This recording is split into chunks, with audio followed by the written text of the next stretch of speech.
Chegou a hora de ouvirmos a Palavra de Deus. Momento da Palavra. Momento da Palavra. Bom dia, graça e paz, tudo bem? EBD Online na área. Hoje é dia 25, faltam 2 dias apenas para o aniversário da nossa igreja. Nossa igreja foi organizada em um dia 27 de abril. Porém, meus irmãos, nós vamos comemorar no dia de hoje, dia 25, hoje no culto da noite, seja online, seja presencial, nós queremos agradecer a Deus, um culto de gratidão, um culto de ação de graças pelos 8 anos de organização da nossa igreja. Então, 19 horas, não perde não, hein? Seja aqui pelo canal, seja lá presencialmente. Se você não pode ir lá presencialmente, quarta-feira, você pode acompanhar por aqui a nossa reapresentação, porque nós queremos agradecer ao Senhor, porque grandes coisas o Senhor tem feito por nós e por isso nós estamos alegres. Hoje, meus irmãos, chegamos à nossa lição de número 13, né? Hoje é dia 25, como eu falei, chegamos à nossa lição de número 13 e nós estamos encerrando a nossa revista da série Recomeçar. No domingo que vem, nós vamos começar essa outra série aqui. Agora a gente tem a revista impressa, né? A associação mandou para nós aí nesse trimestre a revista impressa. O tema agora será os 10 mandamentos para os dias atuais. Os 10 mandamentos para os dias atuais. Eu já dei uma olhadinha na revista, ela está muito legal. Olha só, se você está acompanhando online, dá um jeitinho de pegar a revista. Você pode pegar lá na igreja nos plantões financeiros, ou então se você está indo no culto, está participando, você pega lá na hora da IBD ou do culto da noite, tá joia? A revista ela vai servir tanto para você que está seguindo os cultos de forma presencial, como para você que está seguindo os cultos de forma online, porque a única coisa que troca são os professores. Lá na igreja tem sido o professor Jefferson e a nossa professora Leozete, e aqui online eu sigo com vocês, não é? Então só troca o professor, mas as lições são as mesmas. Então pegue sua revista, não fique sem a sua revista, porque no domingo que vem nós começaremos essa nova lição, essa nova série, os 10 mandamentos para os dias atuais. A palavra de Deus fala sobre a importância dos 10 mandamentos. Aquele que segue os 10 mandamentos segue toda a lei, segue toda a Bíblia, segue toda a palavra de Deus. Mas vamos lá, meus irmãos, encerrando a nossa série Recomeçar, a lição é a de número 13 e o tema de hoje é Não fuja das decisões difíceis. Olha que tema, hein? Excelente esse tema. Não fuja das decisões difíceis. Você conhece alguém que no momento de tomar decisões difíceis a pessoa dá aquela pipocada, a pessoa treme na base e algumas vezes até foge? Muita gente é assim, hein? Existe muita gente assim que foge no momento de tomar decisões difíceis. Até aqui a gente tem estudado a vida de Neemias e a vida de Esdras e como esses homens souberam, com a graça de Deus, com sabedoria vinda do Espírito Santo, tomar decisões difíceis. E eles não fugiam não, hein? Era uma decisão mais difícil que a outra e eles não fugiam da raia, porque eles sabiam que Deus estava com eles em todas as situações. Hoje nós vamos lá para Neemias, o capítulo de número 13. Eu estou hoje seguindo com a palavra, com a Bíblia aqui, com a Bíblia Plenitude. Hoje eu estou usando a Bíblia Plenitude. A versão dela é a Revista e Corrigida da Sociedade Bíblica do Brasil. Tá joia? Essa aqui é a minha Bíblia favorita do dia a dia, né? Se você procura uma Bíblia aí muito legal para você comprar, né? Essa aqui é a Bíblia de estudo, a Bíblia Plenitude. É a Plenitude mais antiga, tá bom? Se você for procurar aí a Bíblia de estudo Plenitude, ela é completaça. Ela tem dicionário de grego, ela tem nota de rodapé, ela tem corrente de concordância, ela tem tudo. Essa Bíblia é completaça, com uma linguagem um pouco mais antiga. É a única desvantagem dela, não é? Mas se você não liga para a linguagem, essa aqui é uma Bíblia para você estudar, hein? Bíblia Plenitude, a mais antiga, porque tem 2 versões. Pega a mais antiga que você vai se dar bem, desde que seja a de estudo, hein? Porque tem a plenitude comum. Pega a Bíblia de estudo. Vamos lá, gente. Eu vou deixar minha Bíblia aqui aberta, a gente vai ler os versículos no decorrer dos pontos da nossa reflexão. Não fuja das decisões difíceis. Meus irmãos, nós vimos nas lições desse trimestre a saga do povo de Deus voltando para Jerusalém depois do cativeiro babilônico, depois do cativeiro persa. Os nossos estudos começaram lá na série Ouse Ser Firme, no livro de Daniel, e aqui a gente está no consolidar da obra de Deus em libertar o povo daquele cativeiro.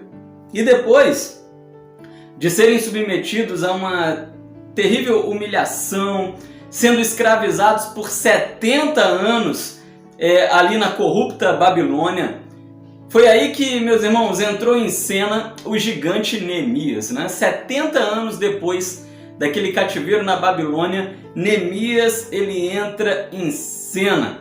E após ele chorar, após Neemias jejuar, após Neemias orar, ele procura o rei persa, o rei Artaxerxes, e Neemias ele acaba conseguindo a autorização desse rei para poder voltar a Jerusalém, para reunir forças com o seu povo, com o povo judeu,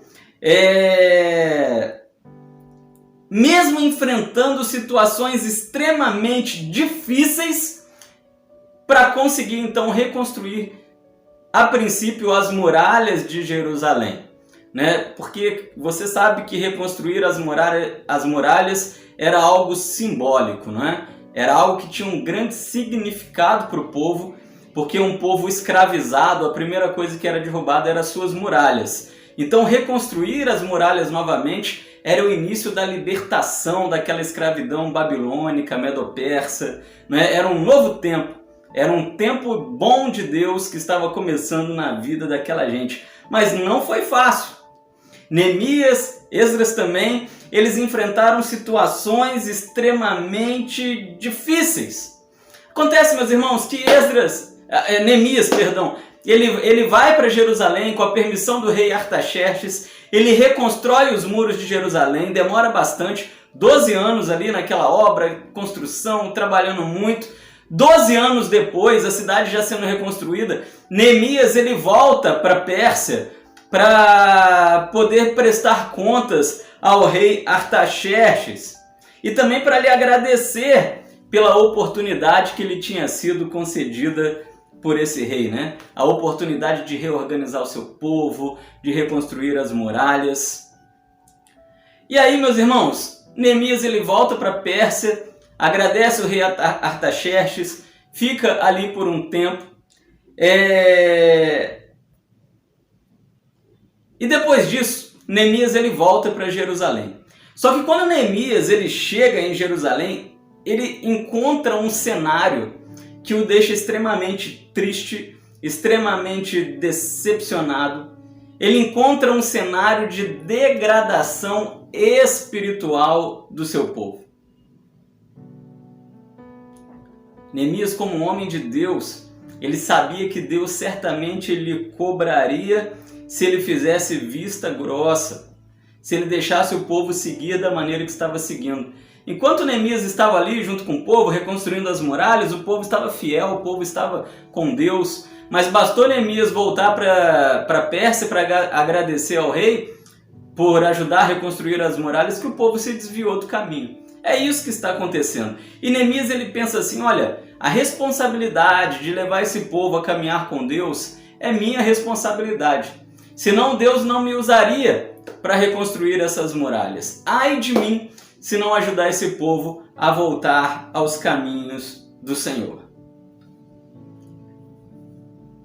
E quando nós olhamos para algumas atitudes de Neemias diante dessa situação do povo, de novo afastamento dos caminhos do Senhor, o povo estava novamente abandonando o Senhor. O cativeiro havia acabado de terminar. 70 anos de sofrimento. Mal passam 12 anos e o povo já está apostatando da fé novamente. O povo já está desviando novamente. E aí, meus irmãos, Neemias ele volta para Jerusalém, encontra o povo fazendo todo tipo de coisa errada. E o que Neemias ele faz diante disso tudo? Em primeiro lugar, Neemias ele confronta os infratores com a palavra de Deus. Neemias 13, os versos 1 a 4, diz assim a palavra do Senhor. Naquele dia, leu-se no livro de Moisés aos ouvidos do povo e achou-se escrito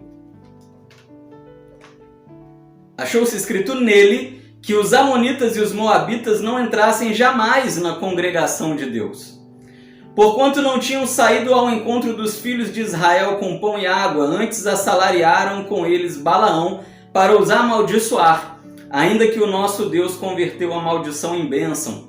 Sucedeu, pois, que, ouvindo eles esta lei, apartaram de Israel toda mistura.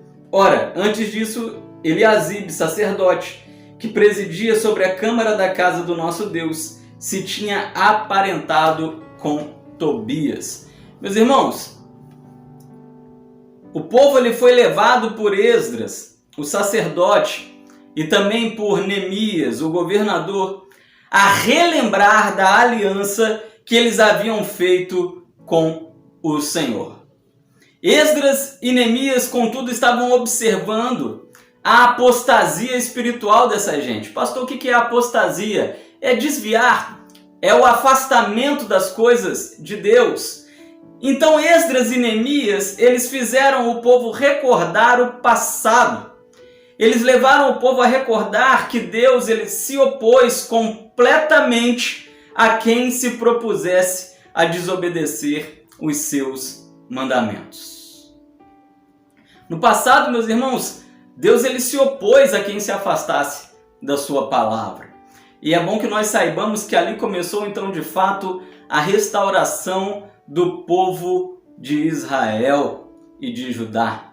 Uma nova reforma está acontecendo agora em Jerusalém, promovida por Neemias e também pelo seu amigo Esdras. E essa reforma agora ela tem que ser interna e externa. Externa, meus irmãos, porque eles reformaram os muros, eles reformaram o templo, eles reformaram as casas, mas agora a reforma também precisava ser interna. Eles precisavam reformar o seu coração.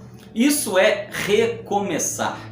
A série Recomeçar vem nos mostrar isso. Esse povo precisava recomeçar o seu relacionamento com Deus. O que Neemias está dizendo para essa gente é que eles precisam voltar ao primeiro amor. Essa gente havia se afastado dos caminhos do Senhor e estava na hora então de regressar à comunhão com o Senhor. O povo tinha agora que abandonar muitas práticas que eles haviam aprendido, práticas ruins, que eles haviam aprendido com os babilônicos, práticas que eles haviam aprendido com os medo-persas, e que agora eles voltando, saindo do cativeiro, indo para Jerusalém, eles estavam levando essas práticas para Jerusalém. Esdras e Neemias têm o propósito de reedificar Jerusalém para o Senhor.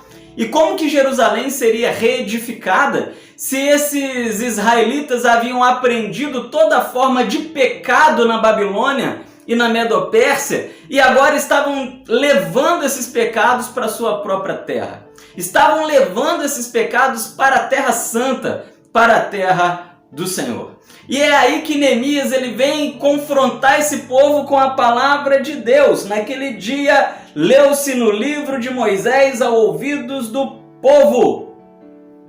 Ou seja, Neemias ele está confrontando o povo com a palavra de Deus. Lembre-se que os escritos de Moisés está falando ali do Pentateuco. A Bíblia ela está sendo escrita, durante o tempo. Na época de Neemias, ela ainda está sendo composta, o cânone ainda está aberto, está sendo escrito. E aqui Neemias ele vem, junto com Esdras, confrontar o povo com as profecias, com as palavras de Moisés, com a lei de Moisés, com a palavra de Deus. E eles começam a mostrar para o povo quais eram os pecados que eles haviam aprendido na Babilônia, os pecados que eles haviam aprendido na Medo-Pérsia e os pecados que agora eles estavam praticando na Terra Santa, mesmo depois de Deus estar fazendo uma obra fantástica no meio deles de libertação. Amém, meus irmãos?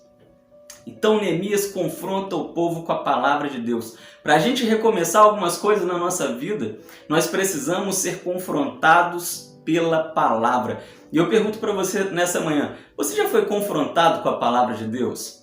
Quantas e quantas vezes eu já errei e, confrontado com a palavra de Deus, percebi que errei. E aí tive a oportunidade de mudar alguma coisa na minha vida.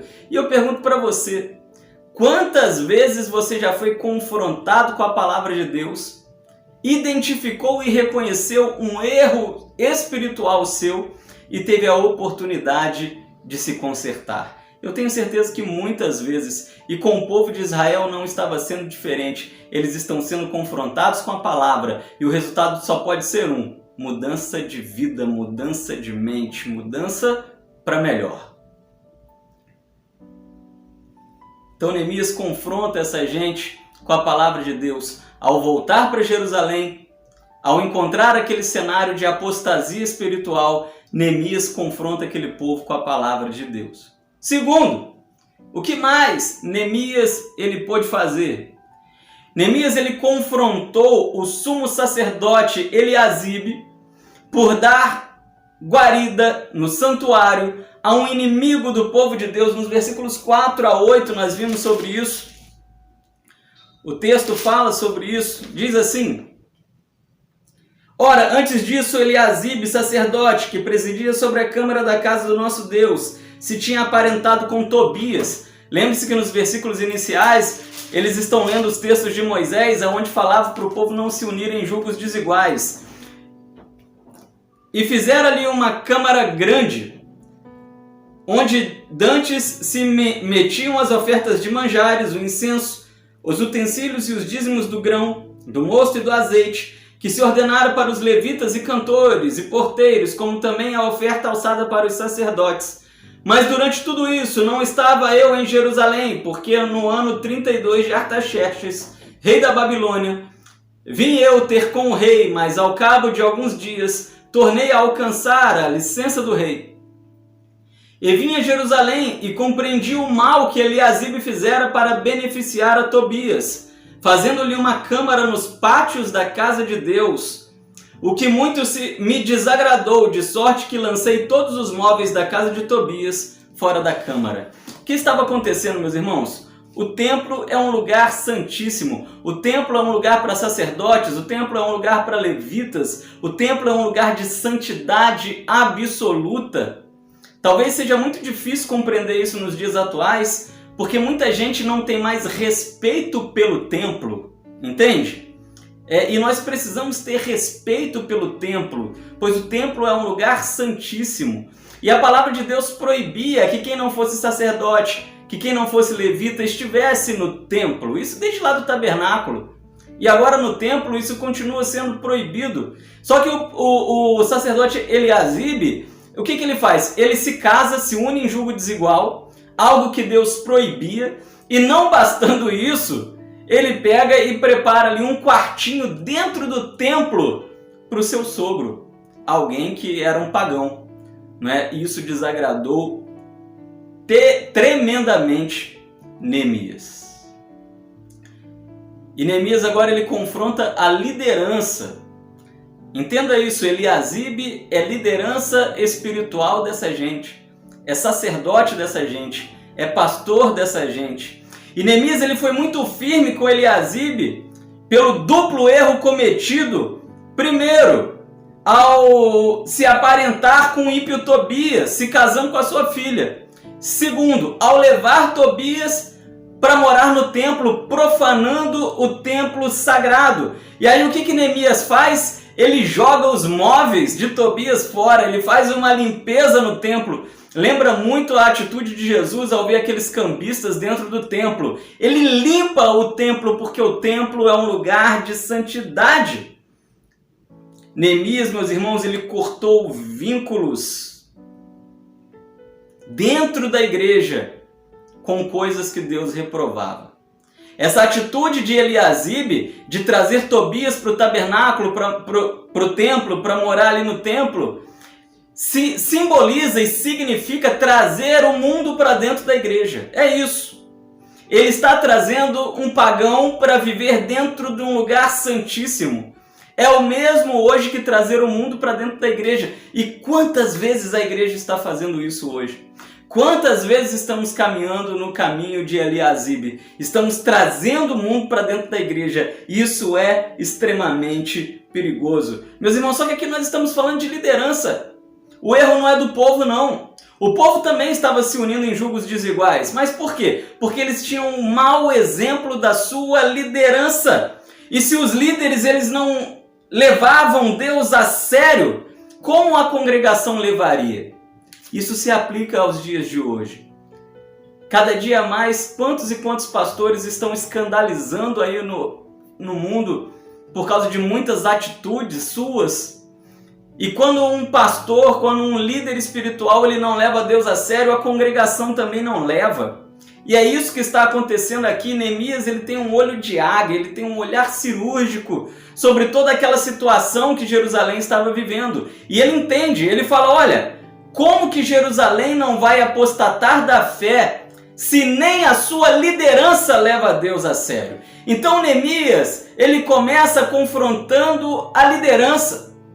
Ele confronta a congregação, mas ele também confronta a liderança de Eliasibe, dizendo, olha, mantenha a santidade, obedeça a palavra de Deus, siga os seus mandamentos, porque você é um exemplo. Aquilo que você faz, a congregação segue. Você está apostatando da fé e por isso o povo está apostatando também. É isso que está acontecendo, meus irmãos. Isso é terrível. Isso é terrível. Mas Neemias, ele consegue confrontar Eliasibe, ele consegue chacoalhar Eliasibe para que ele perceba o seu pecado, para que o povo também perceba o seu próprio pecado. Amém?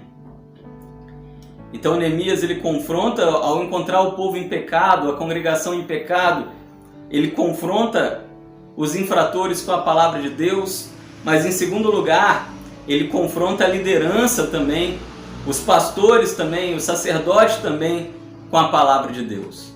Não adianta só o pastor levar Deus a sério e a congregação não.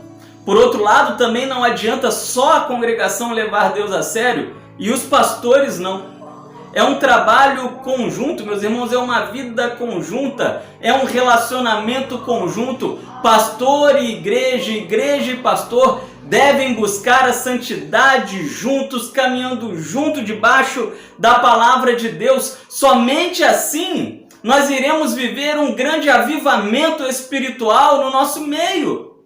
Quando igreja e pastor, sacerdote e congregação levarem Deus a sério juntos.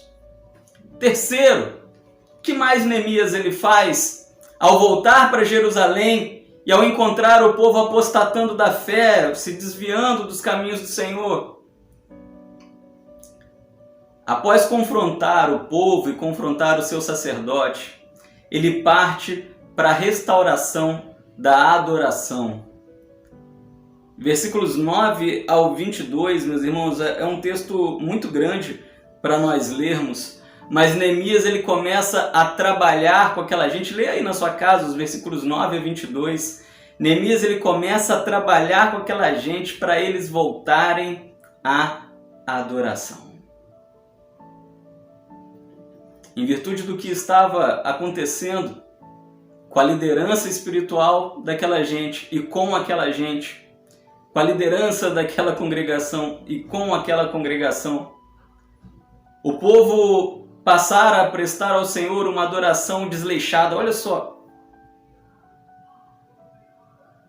aquilo que o povo estava aprendendo, que o povo havia aprendido na Babilônia, aquilo que o povo havia aprendido de pecado na Medopérsia, eles haviam trazido para Jerusalém. E isso havia culminado em uma adoração desleixada, em uma adoração descompromissada.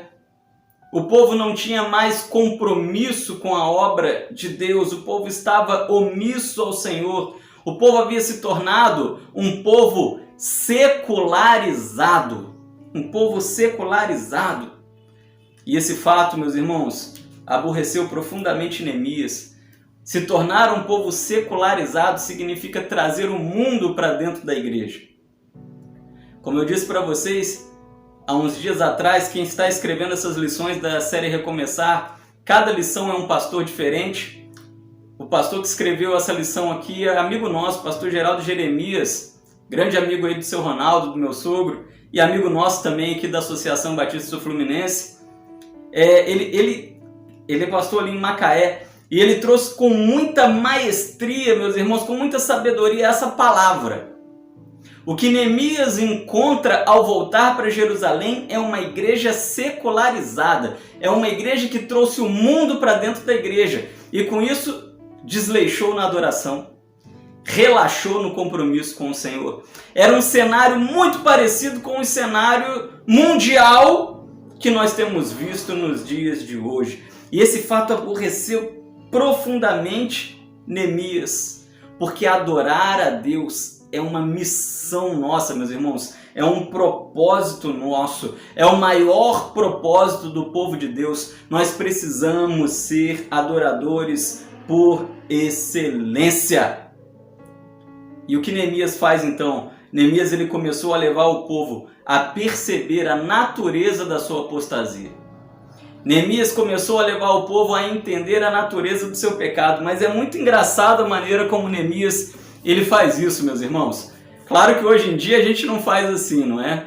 Mas o que Neemias ele faz, meus irmãos? Diz a palavra aqui que Neemias, em algum momento, ele quer descer o sarrafo no povo. Pastor, como assim? Ele quer bater no povo? Isso mesmo, ele quer bater no povo.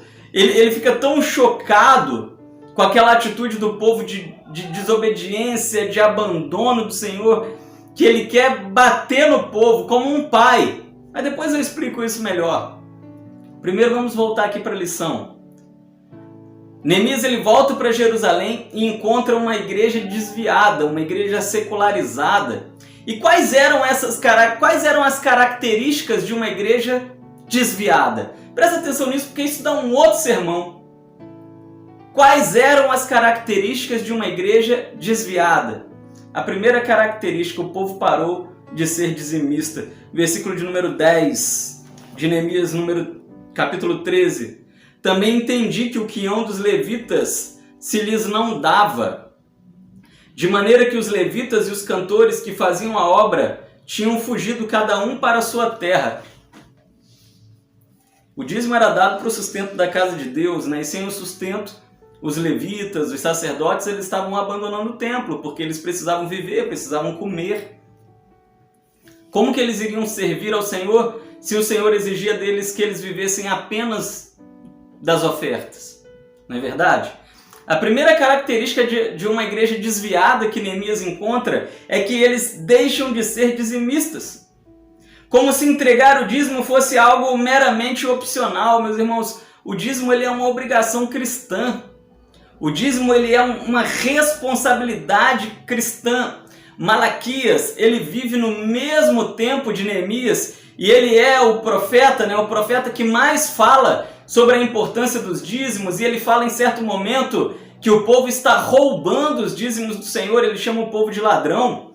E é exatamente no mesmo contexto de Neemias, é na mesma época. Malaquias está falando para o mesmo povo que existiu na mesma época.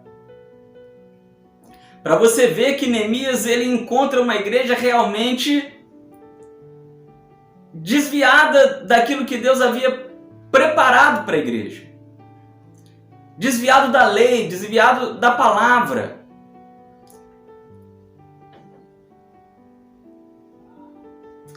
Malaquias ele é levantado exatamente num contexto de avivamento do povo.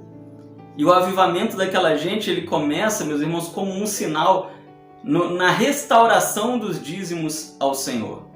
A palavra nos diz que é onde está o nosso coração, aí está o nosso tesouro, né? O povo não dizimava porque o seu coração estava no dinheiro, o coração não estava em Deus. E Neemias ele entende isso. Ele entende que ele encontra uma igreja secularizada, uma igreja desviada, porque a igreja havia abandonado o dízimo ao Senhor. E o dízimo é uma forma de adoração. Dízimos e ofertas são uma forma de adoração. seja dizimista ao Senhor. Eu sou dizimista desde, acho que os 12 anos de idade, mais ou menos, 10, 11, 12 anos de idade, mais ou menos. E ser dizimista para mim é uma questão de orgulho, porque o dízimo, meus irmãos, é uma forma de adoração. Não me importa a maneira como o mundo vê os dízimos, me importa a maneira como Deus vê o dízimo. E o Senhor, ele vê o dízimo como compromisso, né? Aquele que dizima está compromissado com o avançar da obra de Deus. Neemias, ele encontra uma igreja desviada, uma igreja que não dizimava. Mas ele encontra também uma segunda característica de uma igreja desviada. Uma igreja que começou a profanar o dia do Senhor. Está nos versículos 15 ao 22, também um texto grande. Depois você lê aí na sua casa, dos versículos 15 ao 22. Neemias, ele encontrou uma igreja que havia abandonado o dia do Senhor, profanado o dia do Senhor. É outra marca do relaxamento da igreja, né? O relaxamento espiritual, o desrespeito com o dia do Senhor. Naqueles dias, o sábado sagrado. Atualmente, com a ressurreição de Jesus no domingo, o dia do Senhor é o domingo do Senhor. É o dia que nós reservamos totalmente para a adoração ao Senhor. É o dia que nós estamos na EBD, é o dia que nós voltamos no culto à noite para louvar, para adorar, para chorar, para congregar, para rir, para celebrar.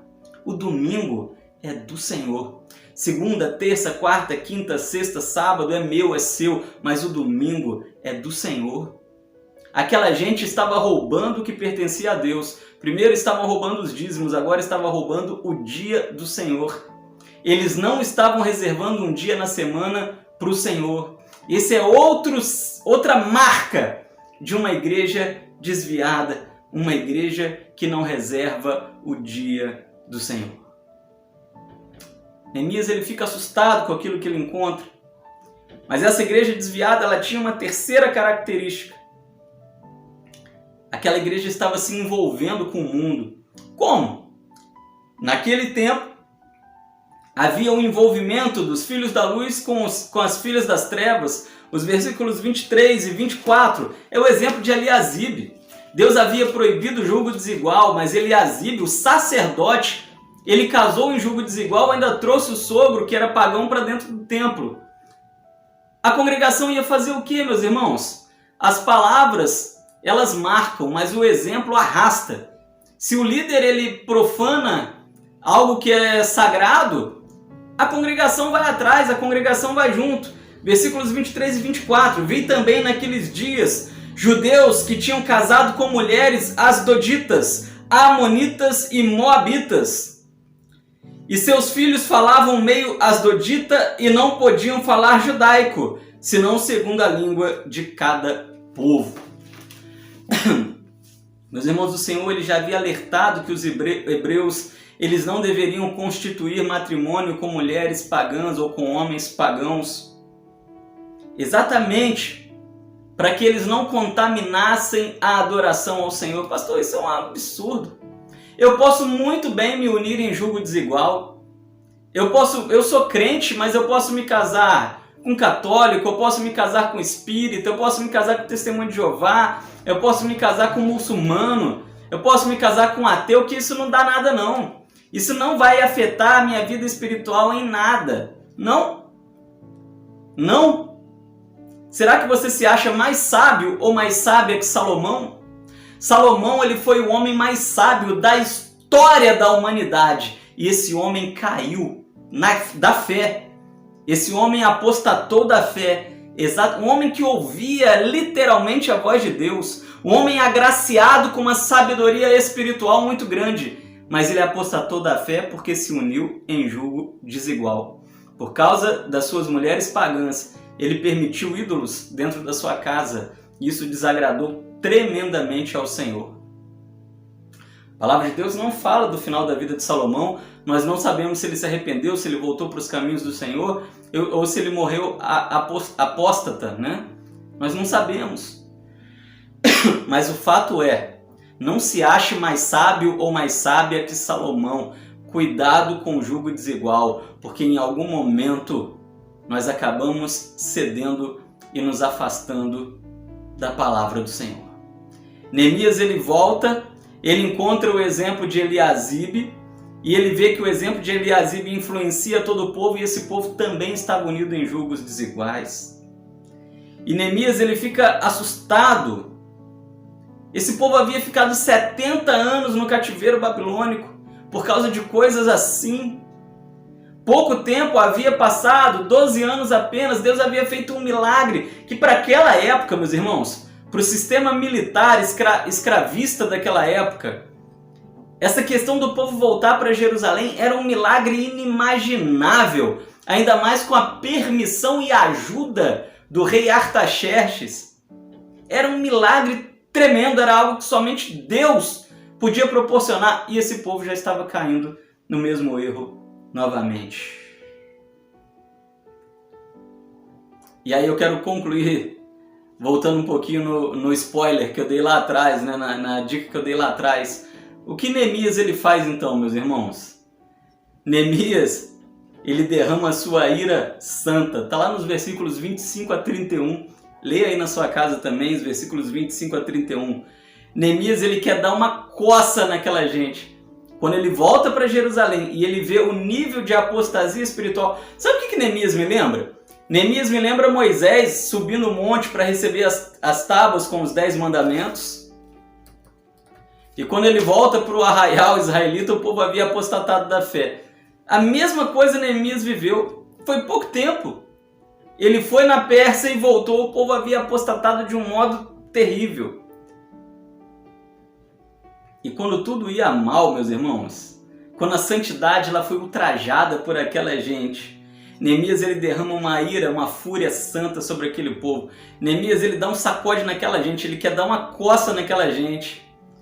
Mas a palavra nos diz, você vai ler aí do versículo 25 ao 31, que ele raspa a cabeça daquela gente. Isso tinha um significado para a época, né?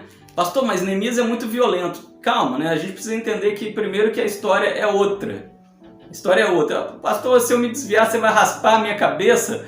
Não, não é por aí não. Não é por aí não. O contexto é outro, porque Neemias ele está ali como um líder espiritual do povo, mas um líder político também. Ele é um governante político também. Ele detinha a violência legal, como nós falamos no direito. Ele representa o rei Artaxerxes e ele pode punir o povo legalmente também pelos seus erros e suas falhas. É isso que Neemias faz, ele rapa a cabeça daquela gente para que essa gente entenda a gravidade do seu pecado. O raspar cabeças é uma punição pública para aquela gente. Arrancar os cabelos era uma forma de humilhação pública e marcava um momento de confrontação. Neemias ele confronta aquela gente com a palavra de Deus. Champlin, um grande teólogo, ele nos informa que naquela época raspar os cabelos indicava humilhação, punição e desgraça. Neemias raspa a cabeça daquela gente para que aquela gente entendesse que ao abandonar o Senhor, eles estavam caindo em desgraça. Esse ato de Neemias, ele simboliza a nossa, preste atenção porque eu estou concluindo, esse ato de Neemias de raspar a cabeça daquela gente, simboliza hoje a nossa necessidade de nos humilharmos diante de Deus. Hoje Deus não manda pastor raspar a cabeça de ninguém. Mas Deus ele ainda espera que a gente se humilhe diante dele. Deus ele espera que, confrontados pela sua palavra, a gente recomece tudo. Confrontados pela sua palavra, a gente volte ao primeiro amor. A gente identifique os nossos próprios erros, e todos nós erramos. E que a gente se humilhe diante do Senhor. E que a gente ore. E que a gente se converta dos nossos maus caminhos. E aí o Senhor, ele sara a nossa terra. Exatamente como Deus faz nos dias de Neemias. Para pensar e agir, meus irmãos. Bastou Neemias se ausentar para que aquele povo desmantelasse ou acabasse descambando para uma adoração adúltera. O que eu quero dizer para você nessa manhã, não dependa de ninguém para continuar fiel ao Senhor. Aquele povo só conseguiu continuar fiel a Deus enquanto Neemias estava com eles na reconstrução da muralha.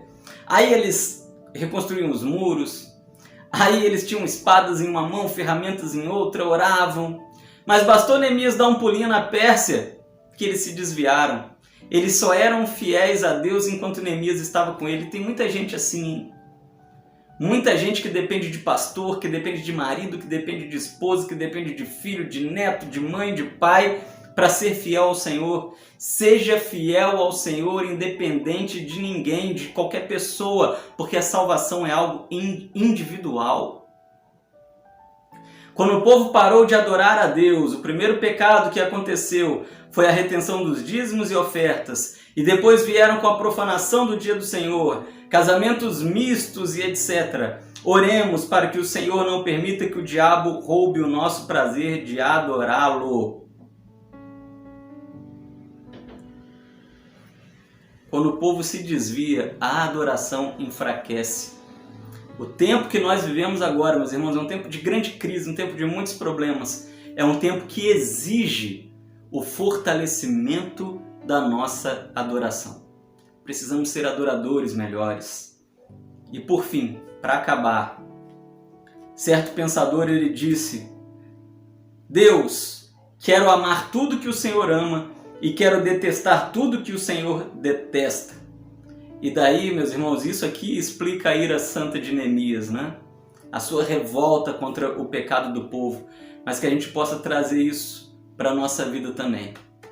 Que a gente possa se indignar com o pecado e principalmente com o nosso próprio pecado. Porque no dia que a gente se indignar com o nosso próprio pecado, nós nunca nos afastaremos da boa vontade do Senhor. Amém? Vamos orar? Encerramos então, meus irmãos, essa série que tanto nos abençoou. Domingo que vem começamos a nossa nova revista. Mas eu quero pedir a Deus pela sua vida, para que Deus ele te faça um adorador melhor, para que Deus ele me faça um adorador melhor, para que sejamos cada dia homens e mulheres mais e mais fiéis ao Senhor, que não se una a julgos desiguais, que não apostate, que largue velhas práticas, que não traga para a vida espiritual coisas mundanas. Senhor Deus, obrigado a Deus. Obrigado por uma lição tão maravilhosa.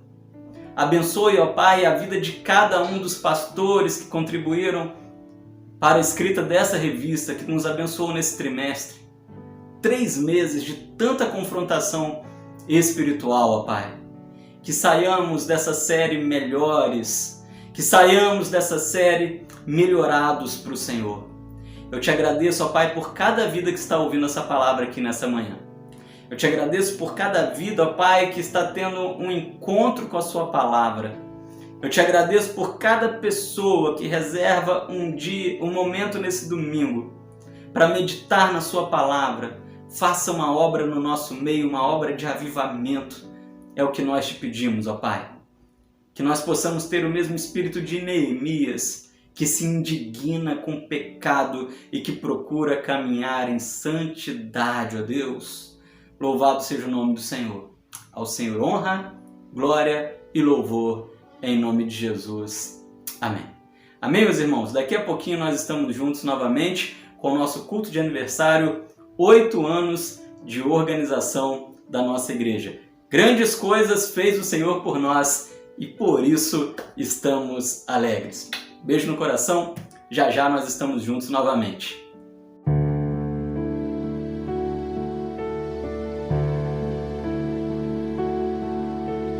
Quero voltar ao início de tudo, encontrar-me contigo, Senhor. Quero rever meus conceitos e valores. Eu quero reconstruir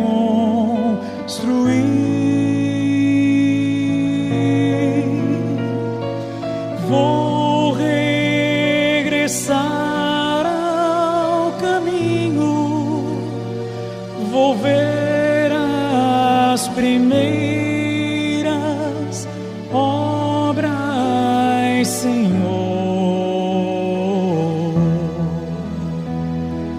Eu me arrependo,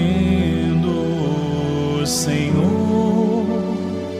Me arrependo, Senhor. Me arrependo, Senhor. Eu quero voltar ao primeiro amor, ao primeiro amor. Eu quero voltar a Deus. Eu quero voltar ao primeiro amor, ao primeiro amor. Eu quero voltar a Deus.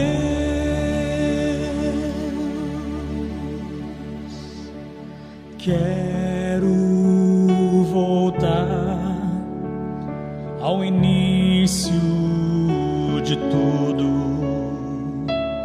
encontrar-me contigo, Senhor.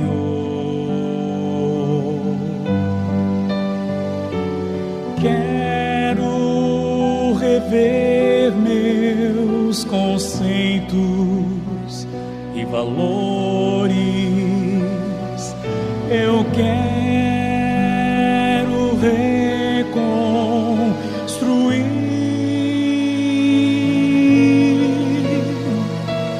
Vou regressar ao caminho. Vou ver as primeiras obras, Senhor.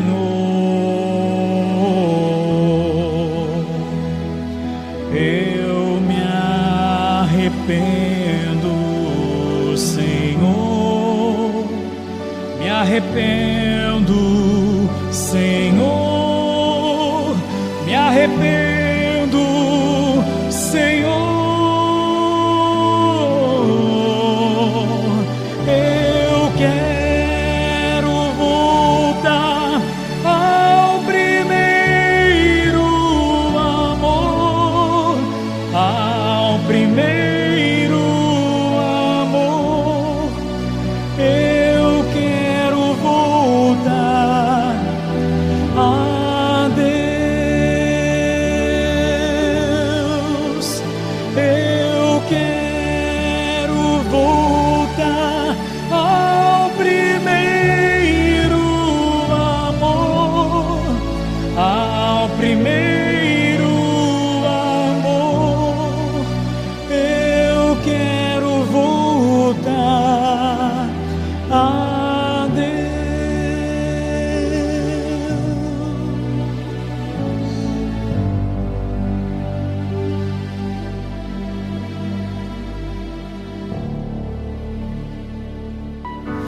Que o Senhor te abençoe e te guarde. Que o Senhor faça resplandecer seu rosto sobre ti e tenha misericórdia de ti, de ti. Que o Senhor sobre ti levante o seu rosto e te dê